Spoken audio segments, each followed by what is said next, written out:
Hi hello ಎಲ್ಲರಿಗೂ ನಮಸ್ಕಾರ. ನೀವು ವೀಕ್ಷಿಸ್ತಾ ಇದ್ದೀರಾ ಸಂಜೆವಾಣಿ ನ್ಯೂಸ್. ಇವತ್ತಿನ ಬಿಗ್ ಬಾಸ್ ಅಪ್ಡೇಟ್ ಏನು ಅಂತ ಈ ಒಂದು ವಿಡಿಯೋದಲ್ಲಿ ತಿಳಿಸ್ತಾ ಹೋಗ್ತೀನಿ. ಕಂಪ್ಲೀಟ್ ಆಗಿ ಈ ಒಂದು ವಿಡಿಯೋವನ್ನ ವೀಕ್ಷಿಸಿ. ವೀಕ್ಷಕರೇ, ಬಿಗ್ ಬಾಸ್ ನಲ್ಲಿ ಮೋಕ್ಷಿತಾ ಹಾಗೂ ಮಂಜಣ್ಣ ಪರಸ್ಪರ ದ್ವೇಷಿಸುತ್ತಾ ಇರುವುದು ನಿಮಗೆಲ್ಲರಿಗೂ ಗೊತ್ತೇ ಇದೆ. ಪ್ರತಿದಿನ ಒಬ್ಬರನ್ನೊಬ್ಬರು ದ್ವೇಷ ಮಾಡ್ತಾ ಹೋಗ್ತಿದ್ದಾರೆ.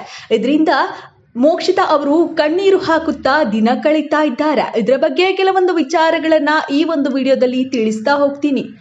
ವೀಕ್ಷಕರೇ, ಬಿಗ್ ಬಾಸ್ ಶುರುವಾದ ಮೊದಲ ದಿನದಿಂದಲೂ ಕೂಡ ಗೌತಮಿ, ಉಗ್ರಂ ಮಂಜು ಹಾಗೂ ಮೋಕ್ಷಿತಾ ಅವರು 3 ಜನ ತುಂಬಾನೇ ಕ್ಲೋಸ್ ಆಗಿದ್ರು. ಹಾಗೆ ಬರ್ತಾ ಬರ್ತಾ ಮೋಕ್ಷಿತಾ ಅವರು ಮೂಲೆಗುಂಪಾಗ್ತಾ ಬರ್ತಾರೆ.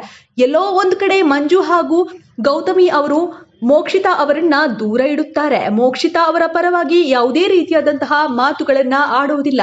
ಇನ್ನು ಅವರಿಬ್ಬರು ಕೂಡ ಏನಾದರೂ ಬೇಸರವಾದಾಗ ಒಬ್ಬರಿಗೆ ಒಬ್ಬರು ಪರವಾಗಿ ಮಾತನಾಡಿಕೊಳ್ತಾ ಇದ್ರು. ಇದರಿಂದ ಮೋಕ್ಷಿತಾ ಅವರಿಗೆ ಬಹಳನೇ ನೋವಾಗಿದೆ.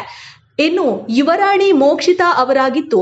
ಒಂದು ಆಟದಲ್ಲಿ ಆಟದಲ್ಲಿ ಚೆನ್ನಾಗಿ ಆಡಲಿಲ್ಲ ಅಂತ ಉಗ್ರಂ ಮಂಜು ಅವರು ಮಹಾರಾಜರಾಗಿ ಹೇಳ್ತಾರೆ. ಹಾಗೆ ಈ ಒಂದು ಟಾಸ್ಕ್ ನಲ್ಲಿ ಇಬ್ಬರಿಗೂ ಕೂಡ ಈಕ್ವಲ್ ಆಗಿ ಒಂದಿಷ್ಟು ಪಾಯಿಂಟ್ಸ್ ಬಂದಿತ್ತು. ಅಂದ್ರೆ ಈಕ್ವಲ್ ಆಗಿ ಆಟ ಆಡಿದ್ರು. ಇದರಿಂದಾಗಿ ಒಂದಿಷ್ಟು ಬಿಗ್ ಬಾಸ್ ಮೇಲೆ ಅವರು ತಮ್ಮ ನಿರ್ಧಾರವನ್ನ ಹೇಳೋದಕ್ಕೆ ಬಿಟ್ಟಿದ್ರು. ಅಂದ್ರೆ ನೀವೇ ನಿರ್ಧಾರವನ್ನ ತಗೊಳ್ಳಿ ಅನ್ನೋದನ್ನ. ಇನ್ನು ಆ ಒಂದು ಸಮಯದಲ್ಲಿ ಮೋಕ್ಷಿತಾ ಹಾಗೂ ಮಂಜಣ್ಣ ಅವರ 2 ಬಣಗಳ ನಡುವೆ ತುಂಬಾನೇ ಸಿಕ್ಕಾಪಟ್ಟೆ ಜಗಳ ಕೂಡ ಆಗುತ್ತೆ. ನಂತರ ಬಿಗ್ ಬಾಸ್ ಆಟವನ್ನ ಇವೆಲ್ಲವನ್ನ ನೋಡಿ ಬಿಗ್ ಬಾಸ್ ಆಟವನ್ನ ರದ್ದುಗೊಳಿಸ್ಬಿಡ್ತಾರೆ. ಇದರಿಂದ ಕೆಲವೊಬ್ಬರು ನಾಮಿನೇಟ್ ಆದವರು ಕಣ್ಣೀರಿಡ್ತಾರೆ. ನಾವು ಇಷ್ಟೊಂದು ಚೆನ್ನಾಗಿ ಆಟವನ್ನ ಆಡಿದ್ವಿ, ಯಾಕೆ ಬಿಗ್ ಬಾಸ್ ರದ್ದುಗೊಳಿಸೋಕೆ ಮೋಕ್ಷಿತಾ ಅವರೇ ಕಾರಣ ಅಂತ ಕೆಲವೊಬ್ರು ಮಾತನಾಡಿಕೊಂಡ್ರು. ಯಾಕೆ ನಿಮ್ಮಿಬ್ಬರ ಒಂದು ದ್ವೇಷದಿಂದ ನಮ್ಮೆಲ್ಲರ ಆಟದ ಮೇಲೆ ಒಂದಿಷ್ಟು ಪರಿಣಾಮ ಆಯಿತು ಅಂತ ಕೆಲವೊಬ್ರು ಸ್ಪರ್ಧಿಗಳು ಹೇಳ್ಕೊಂಡ್ರು.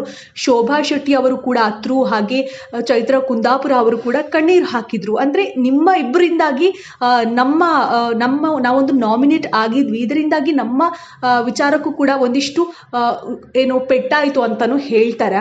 ಇದಾದ ಬಳಿಕ ಮೋಕ್ಷಿತಾ ಅವರು ಶಿಶಿರ್ ಅವರ ಜೊತೆ ಹೇಳ್ತಾರೆ, ನನ್ನ ಫೀಲಿಂಗ್ಸ್ ಜೊತೆ ಮಂಜಣ್ಣ ಆಟ ಆಡ್ತಾ ಇದ್ದಾರೆ ಅಂತ ಹೇಳ್ಕೊಳ್ತಾರೆ. ಇದರ ಹಿಂದೆ ಮಂಜಣ್ಣ ಅವರು ಮೋಕ್ಷಿತಾ ಅವರು ಈ ಹಿಂದೆ ಅವ್ರು ಕೂತ್ಕೊಂಡು ಮಾತನಾಡ್ತಾ ಇರಬೇಕಾದ್ರೆ ಮೋಕ್ಷಿತಾ ಅವರ ಹಿಂದೆ ಮಂಜಣ್ಣ ಅವರು ಒಂದು ಹಾಡನ್ನ ಹೇಳಿ ಹೀಯಾಳಿಸ್ತಾರೆ.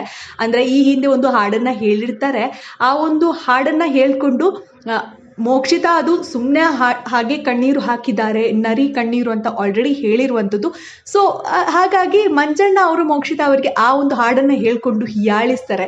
ಇದನ್ನ ಕೇಳಿದ ಮೋಕ್ಷಿತಾ ನನ್ನ ಫೀಲಿಂಗ್ಸ್ ಜೊತೆ ಮಂಜಣ್ಣ ಆಟ ಆಡ್ತಾ ಇದ್ದಾರೆ ಅಂತ ಹೇಳಿ ಕಣ್ಣೀರು ಹಾಕ್ತಾರೆ. ಮತ್ತೆ ಎಪಿಸೋಡ್ ಕೊನೆಯಲ್ಲಿ ಕ್ಯಾಮರಾದ ಮುಂದೆ ಬಂದು ಹೇಳ್ತಾರೆ, ನಾನು ಇನ್ನು ಮುಂದೆ ಬಿಗ್ ಬಾಸ್ ಮನೆಯಲ್ಲಿ ಯಾವುದೇ ಹಾಡನ್ನು ಕೂಡ ಹಾಡೋದಿಲ್ಲ ಅಂತ ಹೇಳಿ ಕಣ್ಣೀರು ಹಾಕ್ತಾರೆ. ಒಂದು ಮಧ್ಯರಾತ್ರಿ 3 ಗಂಟೆಯ ಸಮಯದಲ್ಲಿ ಹೇಳ್ತಾರೆ, ನಂಗೆ ನೋವಾಗಿದೆ, ನನ್ನ ಫೀಲಿಂಗ್ಸ್ ಜೊತೆ ಮಂಜಣ್ಣ ಆಟ ಆಡ್ತಾ ಇದ್ದಾರೆ ಅಂತ ಕಣ್ಣೀರು ಹಾಕ್ತಾರೆ. ಇನ್ನು ಮೋಕ್ಷಿತಾ ಅವರಿಗೆ ಮಂಜಣ್ಣ ಅವರ ಮೋಸ ಹಾಗೂ ಅವರ ನಡವಳಿಕೆ ಹಾಗೂ ಒಂದಿಷ್ಟು ವಿಚಾರಗಳು ಮೋಕ್ಷಿತಾ ಅವರನ್ನ ಅವರಿಬ್ಬರಲ್ಲಿ ಒಂದಿಷ್ಟು ಬೇಸರವನ್ನ ತಂದಿರುವಂಥದ್ದು, ಇಬ್ರು ಕೂಡ ದೂರ ಆಗಿರುವಂಥದ್ದು, ಇದಿಷ್ಟು ಸಿಕ್ಕಾಪಟ್ಟೆ ನೋವು ತಂದಿದೆ ಅನ್ನುವಂಥದ್ದು.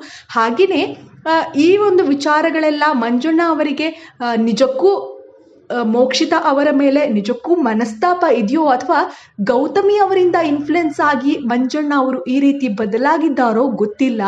ಆದರೆ ಮೋಕ್ಷಿತಾ ಅವರಿಗೆ ಮಂಜಣ್ಣ ಅವರ ಮೇಲೆ ನಿಜಕ್ಕೂ ಮೊದಲು ಒಂದು ಗೌರವ ಇತ್ತು, ಜೊತೆಗೆ ಅವರನ್ನ ಬಹಳ ಚೆನ್ನಾಗಿ ನಂಬಿದ್ರು ಅನ್ನುವಂಥದ್ದು ಮೋಕ್ಷಿತಾ ಅವರ ವರ್ತನೆಯಿಂದ ತಿಳಿಯುತ್ತೆ.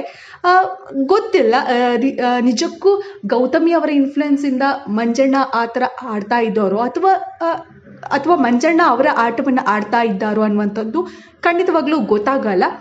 ಆದರೆ ಮೋಕ್ಷಿತಾ ಅವರು ತುಂಬಾನೇ ಮಂಜಣ್ಣ ಅವರನ್ನ ನಂಬಿದ್ರು ಅಂತ ಅವರ ಕಣ್ಣೀರಿಂದ ಗೊತ್ತಾಗ್ಬಿಡುತ್ತೆ. ಯಾಕಂತ ಕೆಲವೊಬ್ಬರ ಹಾವಭಾವ ಇರ್ಬೋದು, ಕೆಲವೊಬ್ಬರನ್ನ ನೋಡಿದಾಗ ಗೊತ್ತಾಗ್ಬಿಡುತ್ತೆ ಯಾರು ಫೇಕ್ ಯಾರು ರಿಯಲ್ ಅಂತ. ಸೊ ಹೀಗಾಗಿ ಎಲ್ಲೋ ಒಂದು ಕಡೆ ಮಂಜಣ್ಣ ಬೇಕು ಅಂತ ಹೀಯಾಳಿಸ್ತಾ ಇದ್ದಾರೆ, ಮಂಜಣ್ಣ ಬೇಕು ಅಂತ ಆಟ ಆ ಥರ ಆಡ್ತಾ ಇದ್ದಾರೆ, ಮೋಕ್ಷಿತಾ ಅವರ ಮೇಲೆ ಎಲ್ಲ ಆರೋಪಗಳನ್ನು ಹಾಕ್ತಾ ಇದ್ದಾರೆ ಅನ್ನುವಂಥದ್ದು ಮೇಲ್ನೋಟಕ್ಕೆ ಕಂಡು ಬರುತ್ತೆ.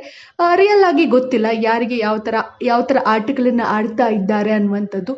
ಅಥವಾ ಹೀಗೂ ಇರ್ಬೋದು, ಮೋಕ್ಷಿತಾ ಅವರು ತುಂಬಾ ಸ್ಟ್ರಾಂಗ್ ಸ್ಪರ್ಧಿ ಅನ್ನೋ ಒಂದು ವಿಚಾರಕ್ಕಾಗಿ ಒಂದಿಷ್ಟು ಈ ಥರದ ವಿಚಾರಗಳಿಗಾಗಿ ಮಂಜಣ್ಣ ಅವರು ಮೋಕ್ಷಿತಾ ಪೈ ಅವರನ್ನು ದೂರನೂ ಇಟ್ಟಿರಬಹುದು, ಈ ಥರನೂ ಇರಬಹುದು.